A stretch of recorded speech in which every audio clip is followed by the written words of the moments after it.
Welcome students. Today we are going to learn lesson of 10th English Kumar Bharti. Lesson name is Let's March, written by Kailash Satyarthi. About author Kailash Satyarthi 1954 is an Indian children's rights and education advocate and activist against child labor.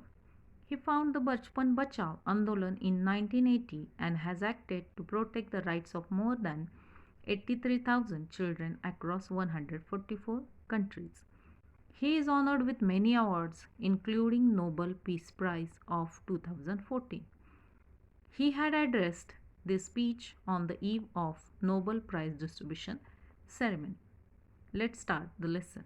My dear children of the world, Your Majesties, Your Royal Highness, Excellencies, as distinguished members of the Norwegian Nobel Committee, dear brother Tom Harkin, brothers and sisters, and my dear daughter Malala. Here, this is the speech full Nobel Prize acceptance speech by Kailash Satyarthi. The eminent Kailash Satyarthi addressed one and all, speak of peace and brotherhood. From this podium of peace and humanity, I am deeply honored to recite the mantra from the ancient text of wisdom, Vedas. This mantra carries a prayer, an aspiration. Aspiration means hope and resolve that has the potential to liberate humanity from all man-made crises. Let's work together in the pursuit of global progress. Not a single person should be left out or left behind in any corner of the world. From the east to west, from south to north. In this speech, he addressed everybody. Let's work together in the pursuit of global progress. Not a single person left behind from the corner of the world, from east to west, from south to north. I bow to my late parents, to my motherland, India, and to the Mother Earth. With a warm heart, I recall how thousands of times I have been liberated each time I have freed a child from slavery. In the first smile of freedom on their beautiful faces, I see the gods smiling. Here, Kailash Satyarthi tells his experiences. When he freed a child from slavery, at that first time, freedom of that child seen on his face. His smiling face is just like a god's smiling. I give the biggest credit of this honor to my movements Kalu Kumar, Dhoom Das, Adarsha Kishore from India and Iqbal Masih from Pakistan, who made the supreme sacrifice from protecting the freedom and dignity. Dignity means self-respect of children.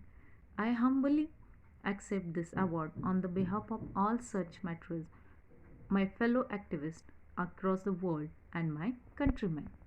My journey from the great land of Lord Buddha, Guru Nanak, and Mahatma Gandhi, India to Norway, is a connect between the two centers of global peace and brotherhood, ancient and modern. Friends, the Nobel Committee had generously invited me to present a lecture respectfully. I am unable to do that because I am representing here the sound of silence. The sound of silence means unheard plea of the deprived, the cry of innocence and face of invisibility. Face of invisibility means unnoticed suffering of the poor and innocent. I represent millions of those children who are left behind, and that's why I have kept an empty chair here as a reminder. I have come here only to share the voices and dreams of our children because they are all our children. Gesture to everyone in the audience. I have looked into their frightened and exhausted eyes. I have held their injured bodies and felt their broken spirits. He says that he represents the voices and dreams of all the children in the world. 20 years ago, in the foothills of Himalayas, I met a small skinny child laborer. He asked me, "Is the world so poor that it cannot give me a toy and a book instead of forcing me to take gun or a tool?" Now here he was telling about his experiences. I met with the Sudanese child soldier. He was kidnapped by extremist militia. As his first training lesson, he was forced to kill his friends and family. He asked me, "What is my fault?" Friends, all the great religions teach us to care for our children. Jesus said, "Let the children come to me. Do not hinder them, for the kingdom of God belongs to me." The Holy Quran says, "Kill not your children because of poverty." Friends, there is no greater violence than deny the dreams of our children. Therefore, I refuse to accept that all the temples and mosques and churches and prayer houses have no place for the dreams of our children. I refuse to accept that world is so poor when just one week of global military expenditure can bring all the children to classrooms. I refuse to accept that all the laws and constitutions, police and judges are unable to protect our children. I refuse to accept that shackles of slavery, shackles means binding chains, can ever be stronger than the quest for freedom. I refuse to accept here my only aim in the life that every child is free to be child, free to grow and develop, free to eat, sleep and see daylight, free to laugh and cry, free to play and learn, free to go to school and above all free to dream.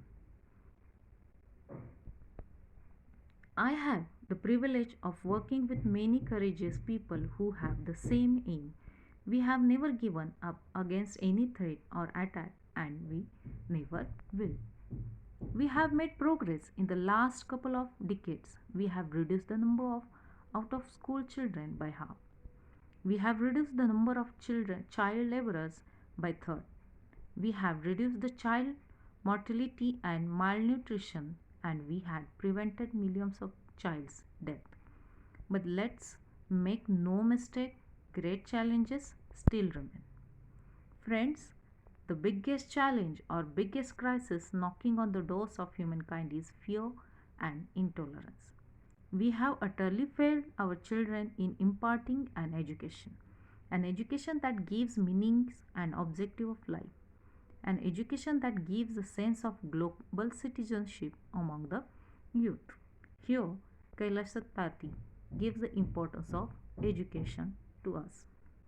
I am afraid that the day is not very far away when the cumulative result of this failure will cumulative and unprecedented violence, and that will suicidal and suicidal and for the humankind. Rights, security, hope can only be restored through education. Here he told us that rights, security, hope can only restored through education. Young people like Malala, I have started calling her my daughter Malala, not just Malala. So my daughter Malala and other daughters including Kainat, in fact two Kainats and Sazia and the daughters from Africa and from all over the world. They are rising up, choosing peace over violence, tolerance and extremism, and courage over fear. The solutions are emerging, but these solutions cannot be found in the deliberations and conferences alone, cannot be found in prescriptions from a distance. They lie in a small groups and local organizations and individuals who are confronting. Confronting means facing and attacking with the problem every day. Even if they are remain unacknowledged, unrecognized and unknown to be world, the solution are with them.